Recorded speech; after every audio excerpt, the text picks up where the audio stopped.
This is Mountaintop History, a podcast produced by the Thomas Jefferson Foundation at Monticello. Mountaintop History brings forward meaningful stories from this historic home and plantation, from the past and from the present. My name is Kyle Chattelton. And I'm Olivia Brown. Thank you for joining us. We hope you'll learn something new. We're currently standing next to Thomas Jefferson's office, which he called the cabinet. There are many interesting objects in this space, including a bust of John Adams. This is Sam Riggs, an associate guide at the Thomas Jefferson Foundation. The relationship between Thomas Jefferson and John Adams is maybe most easily described as frenemies. These two individuals first met in 1775 at the Continental Congress, and it was there that they both served on the same committee tasked with drafting the Declaration of Independence. They quickly developed a friendship, despite the many ways in which the two differed. Even their appearances, with Jefferson measuring 6 feet 2.5 inches and Adams only 5 feet 7 inches, sharply set the two apart from one another. Jefferson and Adams remained close friends until their conflicting political views drove them apart during Adams' and then Jefferson's presidency. Jefferson found Adams' views on government too similar to the British system we had thrown off, and began to view Adams as a monarchist.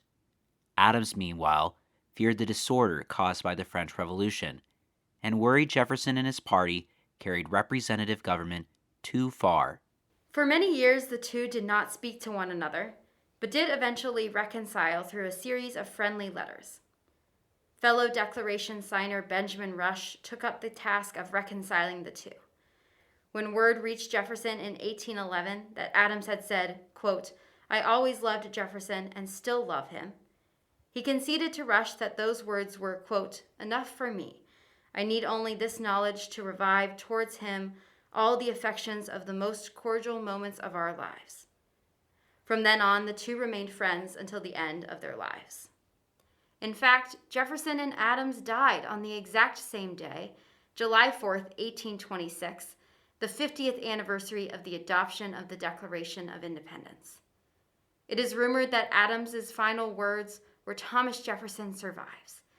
He did not know his friend had died just a few hours before him.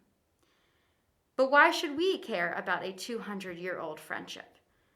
Perhaps the relationship between Jefferson and Adams can serve as a reminder to us that despite overwhelming differences between ourselves and others, there is always hope that our human connections can be repaired. This has been another episode of Mountaintop History, a collaboration podcast between WTJU and the Thomas Jefferson Foundation. This episode of Mountaintop History was made possible in part by a major grant from the National Endowment for the Humanities.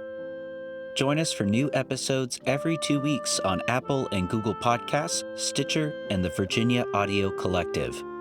To learn more about Monticello or to plan your next trip, visit us online at monticello.org.